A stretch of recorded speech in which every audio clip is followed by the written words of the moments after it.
Hey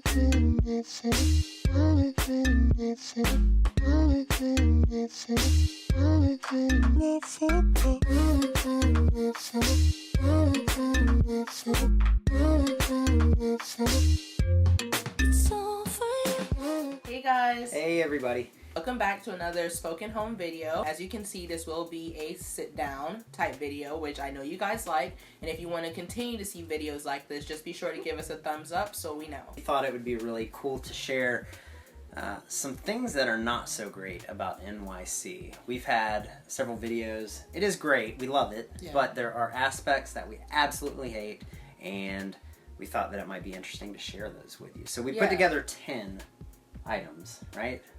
There's more. But we figured we'd share some transparency with you guys. It's not all like lights and Alicia Keys, Jay-Z. Some of it is just not.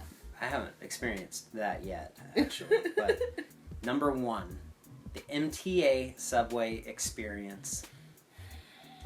I guess we could have a list within a list for this one, because whether the machines are taking your money, or the turnstile's not reading your card, or you get on the train and the doors close and then you smell something and then you see something. Whether it's rude people, rats, stinky smells, stinky people. It's hot. Hot. Oh, like New York during the summer. The train's not coming. They have a delay and you are stuck underground for, what do they say? Train traffic. Yeah, train traffic, or an earlier incident at Penn Station. They don't really tell you much. Yeah, so. you're just sitting there. Number 2. It's still expensive, you guys. Like, it hasn't gotten cheaper since we've been here. You know, it's something you have to get used to. It's a lifestyle, but it's like some days you wake up and you're like, God, why is it so expensive? It's like you can't get over it. You know, you keep telling yourself, I'll adjust. And then you see prices on things and you're just like, why? Why is cereal $7? I can't deal. Mm-hmm. It forces you to look at your budget and like make adjustments. That's just the way it is. Yeah. But you get pulled into so many things, like amazing brunch across the street. Number 3 is apartment maintenance. Boy, it's been 2.5 months since we moved. We had a freaking 3rd roommate. 4th roommate as well. Oh yeah, it was 2. And a 5th that vacated on his own. We did not have to evict him. He just left. We're talking about these furry creatures called mice. They're not technically rats. Yeah. The rats are the big I ones. always just call them rats. Yeah, we got creative and took care of that ourselves. But the maintenance and the things that don't work in the apartment are the same things that didn't work when we moved in. Except for one, the washing machine, which has been broken for 2 weeks has eaten our clothes. We can't even get into it. Whatever's in that washer is going to have to be thrown away, so that's just what it is. But I think the whole thing should be thrown away. Let's start over, but the property management doesn't feel the same way. It's just something you're going to have to deal with in New York. You pay a lot of money for apartments, and then it's not kept to the standard that you expect. And keep in mind, we're in a renovated unit, and the building is fairly renovated, and you're still going to run into things like mice, especially when they're doing construction. It's something you're going to have to deal with. My favorite is the water leaking out of our shower. I think I'm going to have to take matters into my own hands and rig it. I'm going to rig it. It's really bad, you guys. We're going through a towel every day just about cleaning up our floors with water. If you live in an apartment building, things are going to be out of your control, including your mail and your packages, because they arrive, and if they can't fit in your mailbox, which is about like this big, they're going outside of your mailbox. They're left out to be stolen, which is what has happened.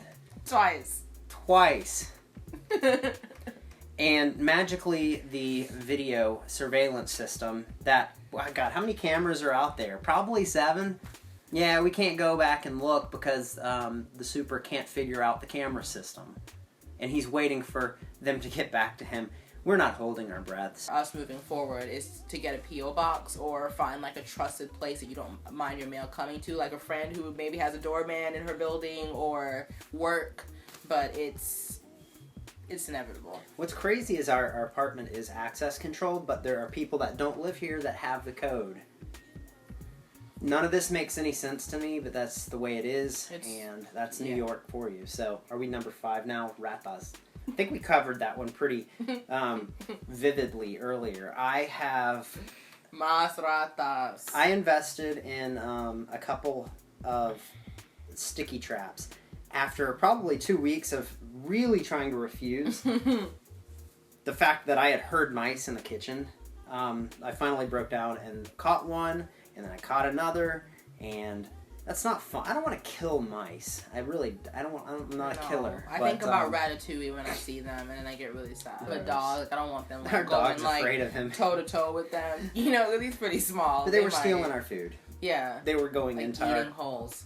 Food. It's like you see them in the subway, you're like, oh, gross. And you see them like crossing the street. Ugh, we're gonna have to insert. And then that you clip. Get home and they're the tug of war with the pizza slice. The pizza, pizza rat. It's hilarious. I think my biggest frustration, probably the biggest frustration, is every year trying to find a new place because the last place wasn't perfect or even close to perfect.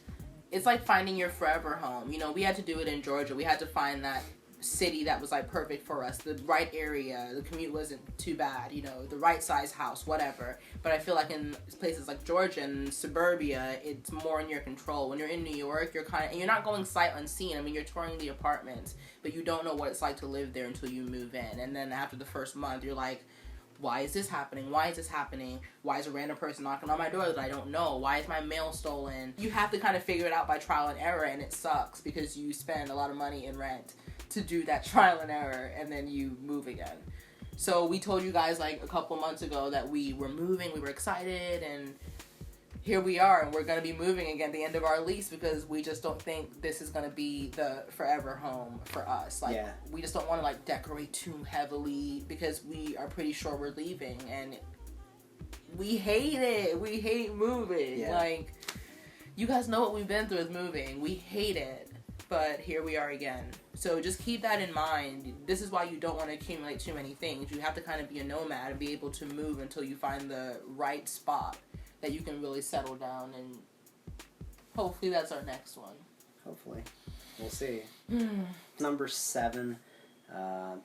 We each have to plan for roughly an hour. Maybe not quite an hour, but the MTA never works as scheduled. Like, any app you use, it's like at this point, I just feel like they're all inaccurate. Well, it's just very antiquated. It's 100 I think it's 110, or I don't know. It's an old system that barely works. Number 8 is going to be unaffordable housing. De Blasio. What happens is you have people living in the same building. One person's paying $400 a month, and the other person's paying $3,000 a month. And it's pretty freaking ridiculous, if you ask me. Yeah. We still get excited about rent control. Our building is rent controlled, but it's like it doesn't matter when you're about to move out anyway. It's you like, can't stay here. Yeah, it doesn't matter that it's rent controlled for us. It only matters when you plan to stay. Yeah. And I mean, on top of that, it's unaffordable. Period. Like, if you're a hardworking person, like, you have 2 people here who work full-time jobs with benefits, and it's still like it's ridiculous having an apartment in New York still. Mm-hmm. So you imagine like a single person or a person who maybe is not making as much money as we are. It is hard out here. Well, it doesn't get easier. And number 9 is noise. Noise. What was it, yesterday morning? Friday morning? 7:30 in the morning. There was a honking party literally right outside of our bedroom, and it was loud. I laughed because I was out here and I heard his frustration. I think my words were, hard. "What the hell?" The dog that barks every time he hears another dog outside of the door. We're on the first floor, so... yeah, that's probably something we're going to change in the next place. We're first floor, front. Yeah. So you get all of the noise, and then you also get the noise of the hallway with people opening the door, standing outside, jangle, jangle. No. Come on. Really? So I don't really care. I keep the music loud. The final, I guess, con or thing that we don't like about New York is it's pretty hard to find like really good friends, right? You know like the 1 or 2 that you've kind of stuck with through the whole entire journey, and then as you work, you meet people here and there that you feel like you can really hang out with and connect with. But outside of that, it's like, how do you meet people otherwise? Video about meetups, but keep in mind, meetups are based on categories. Like, there are people that like flying. There's typically an agenda a lot of like networking events and things like that. And so I think, it's been challenging. We've met a few people that we've really kind of grown close to, but it's through work. And sometimes you don't always want that to be the common bond. You just want like people that you click with, and they're very hard to find because there are a lot of jerks in New York. There's some nice people too. Yeah. It's just a matter of finding them. So, but it's also hard to just like approach people. Like, hey, you on the train, what's up? We're hopeful that, you know, once we find the right neighborhood and we settle down and we really start getting involved and being out more, having like cool neighbors and things like that. People we really want to connect with. We might be in the old BK. That might be what it takes. It might be. I mean, it's kind of like hipster central, but maybe we'll fit in, right? I'm not a hipster. Accept us. Oh, come on. Come on. Pretty much it. We wanted to be transparent with you guys because I feel like a lot of people say they want to move to New York and it looks so great on TV and magazines, and you move here and you resent it. And we kind of did for a little while, you know, like you wake up sometimes and you're like, this is not exactly what I was expecting, or I'm not in the best place. You have good days and bad days. Yeah. And sometimes it's just being around so many people, it agitates you because you can't get away. It's just a lot of people. That was me this week. I was sick. And I was not fun to be around, especially on the train. No. Angry, hate everyone. Get away from me. You're in my space. That's how I felt. Some days you're just like that, and some days you will smile at someone on the train and it's a nice day outside. It all depends. In the end, don't give up. Give it a chance. Give it more than a year if possible and see how it works out. I don't think you can really judge any place in a year because it's going to be the hardest year of your life, trying to adjust and get through the financial humps. I think once you get through a year, you realize, even though as hard as it may be, you're still going to persevere if that's what your mental state is. So if you decide you're going to make it, you're going to make it. And it won't be easy. It never was for anybody that ever came here. Ever. Hope you enjoyed it. I hope some of our brutal honesty will help you in making your next decision on a new city or a new venture in life. As always, don't forget to give us a thumbs up if you enjoy videos like this. Leave comments below about what your move was like, or if you live in New York, if you can agree with these things, definitely let us know below. And we'll see you next time. Yeah. Later. Bye, guys.